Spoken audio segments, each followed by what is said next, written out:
Shabbat Shalom. Like the perforated grooves that are stamped onto every piece of matzah, Passover Seders expose the fault lines within the Jewish family, and by extension, the Jewish people. Just 2 days from now, young and old, liberal and conservative, politically left and right, will sit down for our annual intergenerational gatherings. The gravitational pull of the tradition, law, and nostalgia bringing us together for an evening of family dynamics, debate, dysfunction on steroids. It may be the questions of the Haggadah that we are asking, but at stake, in truth, we know it is deeper questions of meaning, who we are, what we stand for, and how we all fit in to the larger story of the Jewish people. This year, over 6 months since the brutal attacks of October 7th and Israel's war with Hamas, our Seder tables will be more charged than ever. As I've spoken to congregants these last few weeks, it's not just recipes and rituals and travel plans that are being discussed, but anxieties over what the dinner conversation is going to be like.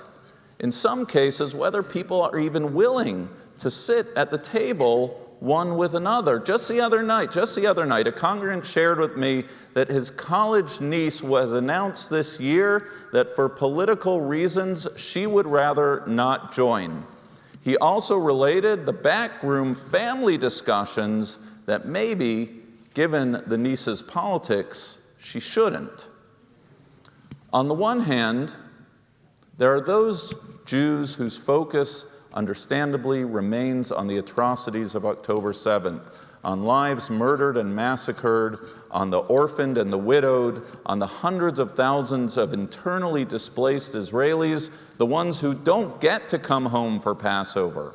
For those Jews, our prayers, our advocacy remains with the hostages' ghastly thoughts of captives being subjected to torture and serial rape. How many are still alive, and if they are, what alive actually means? It has been just a week since Iran's unprecedented attack on Israel, prompting questions of what steps Israel must take in response to a variety of Iranian-driven doomsday scenarios. The well-being of Israel, the well-being of our IDF soldiers, the well-being of our college kids on campus, a subject to which I'll return. For many Seder participants this year, the tribal instinct is activated. The shields are up and the wagons are circled. On the other hand, there are those Jews whose focus is, understandably, elsewhere. Aware as they may be of the attacks of October 7th and the Iranian threat, not to mention Hamas's cruel use of innocents as human shields, they see the gruesome images emanating from Gaza, and they openly wonder, at what cost of human life is war justified? Tens of thousands of Gazans have been killed, and far more injured, displaced, and suffering from disease and hunger. Since October 7th, there has been a surge of extremist settler violence in the West Bank. These Jews harbor, as does half the Israeli electorate, profound misgivings about Israel's present government. The years of decisions leading up to this moment, the politics of division preceding October 7th, the catastrophic failures of October 7th itself, the lack of leadership since October 7th. Loving Jews, proud Zionists who openly question, as all thoughtful people should, the choices being made for today and tomorrow, questions of proportionality, of justice, of the wisdom of policies problematic both in the short term and long term, in that they are bound to sow seeds of violent extremism into the next generation. As one college-age product of this congregation asked me the other week, Rabbi, just how many Palestinians need to die before I walk away from Israel altogether? These questions may or may not be voiced at your table on Monday night, but they are, I assure you, being asked at the larger figurative table of the people of Israel. Questions that might be prompted by the latest headlines, but extend way back and into the core of our being. Can we advocate on behalf of Israel and express compassion for Palestinians? Is it possible to mourn both the loss of Israeli and Palestinian life? Are we a people of empathy or of vigilance, compassion or vengeance? The questions run to the foundation of who we are and who, in this critical hour, it is that we seek to be. Today is Shabbat Hagadol, the Sabbath immediately preceding Passover. The rabbi's sermon is traditionally given over to thoughts of the Haggadah with the hope that everyone leaves here with a new way to think about the familiar Seder and story and ritual. This morning, in this charged moment, I want to suggest to you that the Passover Haggadah is precisely the right text for such a time as this. Far more than an account of ancient Israel's journey from slavery to freedom, the Haggadah provides us with the tools to openly name and wrestle with the tensions that we face. The rituals of the Seder embrace the complexities of the Jewish soul, nearly every symbol carrying with it more than one interpretive possibility. Think about it. Let's start with the matzah. Is it a symbol of slavery or of freedom? On the one hand, we hold it up and call it the poor man's bread or the bread of affliction, a reminder of our slavery. On the other hand, of course, it's a reminder of our freedom, the haste by which we left Egypt that the bread didn't have time to rise. Oppression or freedom? The answer is both. What about the salt water? Does it symbolize the tears shed by the Israelites in their servitude? Or does it signify the luxuriant act of dipping our greens, something only a free person may do? Persecuted or privileged? The answer is both. What about the charoset? Does it represent the mortar used by the embittered Israelite slaves in their pyramid brick building? Or is it the means to sweeten the sting of the bitter herb? Bitter or sweet? The answer is both. Enslaved and free, persecuted and privileged, traumatized and dayenu grateful. The enduring power of the Haggadah is that it resists binaries and rejects the either or. Depending on the year, depending on the person, we sit down at the Seder and allow for a multitude of interpretive meanings, as many and diverse as a Jewish people. And to our present challenge of whether we are a people of empathy or of vigilance, compassion or vengeance, the Haggadah again is particularly instructive. Again, think about it. When we begin the Seder, we do it with a wide and warm embrace. Halach ma'anya. All who are hungry, let them come and eat. All who are needy, let them celebrate with us. And yet, towards the Seder's conclusion, when we welcome Elijah, we don't do so with a spirit of ecumenical inclusion, but with a spite-filled melange of biblical verses called Shvo Chamatcha, a petition that God pours out the divine wrath on the nations. A spirit of inclusion hand in hand with a fear and even hatred of the other. Another example. On the one hand, the whole point of Passover is to recall that we were once strangers in a strange land, to see ourselves as if we ourselves left Egypt, an exercise important unto itself, but also as a prompt for present empathy, that we must know the heart of the strangers, the marginalized and alienated of our present. On the other hand, the take-home message of one of the Haggadah's central declarations, V'hi she'amda, is that in every generation an enemy has arisen to destroy us. Pharaoh was the first, but by no means the last, in a long line of anti-Semitic oppressors. Empathetic, sure, but Jews must also be vigilant and on guard. There's always another Pharaoh right around the corner.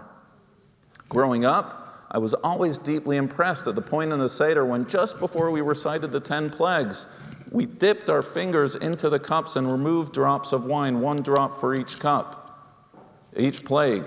While there are those who may interpret this act as savoring the power of God's vengeance, I was always taught that the gesture is meant to remind us that even though the Egyptians enslaved us and even though the plagues were necessary for our liberation, we are still saddened at the thought of Egyptian suffering, the cup of our redemption made less full in our awareness of the casualties suffered by our oppressors. So too in our home, we always read the Talmudic passage describing the Egyptian pursuit of the fleeing Israelites and how they drowned at sea. When the heavenly angels broke out in song at the downfall of the Israelite oppressors, God reprimanded them. My handiwork, meaning the Egyptians, are drowning in the sea, and you, angels, want to sing songs of praise? All of humanity is God's creation. God's empathy, and by extension our own, must extend to friend and foe alike.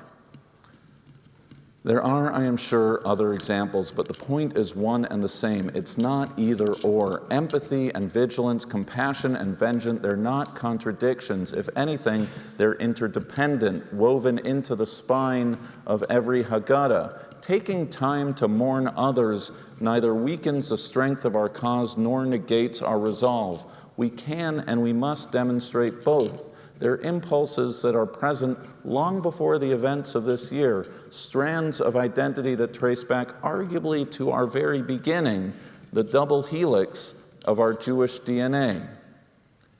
Every year, but especially and urgently this year, our Passover Seders need to name and affirm these multiple threads laced into the tapestry of our people.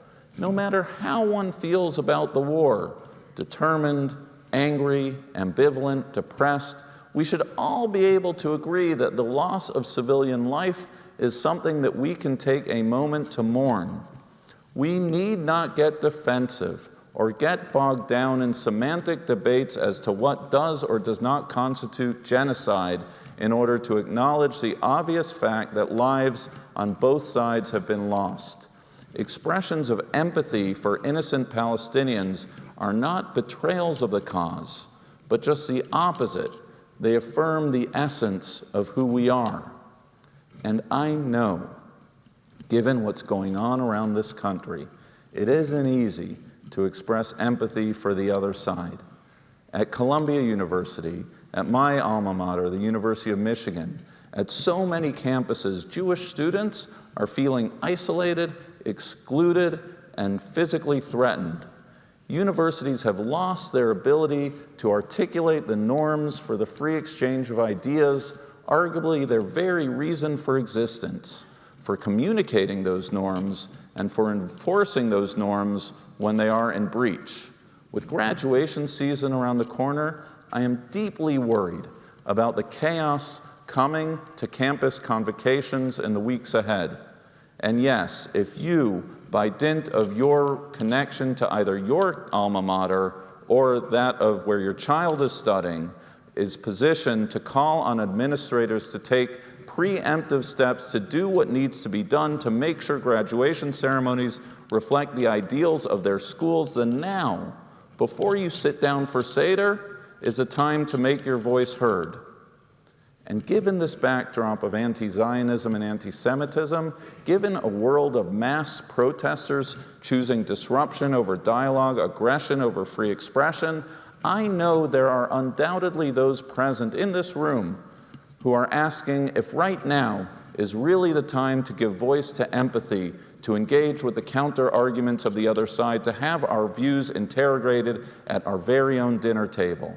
I imagine someone here thinking, Rabbi, it's not like the other side is sitting down thinking about our sorrow, our fear, our pain. In a world that is so hostile to us and our interests, can't we have just one night when we're right and they're wrong? And while I hear the sentiment, and truth be told, often feel it myself, the call of the Seder demands that we rise above it. The Seder is an opportunity to show our guests, our children and our grandchildren, what a culture of dialogue should actually look like. The whole point of the Seder is to teach that two people can read the same Haggadah, can perform the same rituals, one filled with vigilance and the other empathy, and they both know that they belong. Both may affirm the strength of their views, seeing it expressed in the Haggadah. Both have to concede the strength of the other view, seeing it expressed in the Haggadah. Most of all, both must find the intellectual and emotional wherewithal to acknowledge the views of the other in light of their own. It is really, really important that your Seder models the world not as it is, but as it ought to be. And as a parent of 4 college-age kids, I believe that the most damaging thing we can do to our children is to leave them with the impression that their homes suffer from the same toxic ideological straitjacketing as do their schools. What does this mean in practical terms? Well, if the condition of the Palestinians stands at the forefront of your concern, this Passover, push yourself to find a way to give voice to Israel's right to self-defense and self-determination. And if it is the continued defense and well-being of Israel that informs your every breath, then model for all those present how you can stay true to your principles and express empathy for Palestinian suffering. The horrors of October 7th will forever be a scar on the Jewish soul. The return of the hostages remains at the forefront of our concern, as does the well-being of Israel. Family is family, but a good family, a great family, I think to which we all aspire to be, figures out a way to make sure every voice is heard, even and especially the ones with whom we differ. If we cannot share our hopes and fears with those we know and love, there is little chance we will be able to do so as a global Jewish community. With so much at stake this year, our Seder conversations should serve to bring us closer together. Isn't that ultimately the real message of Passover? Every participant an equal stakeholder with a place, literally and figuratively, at the table. Shabbat Shalom.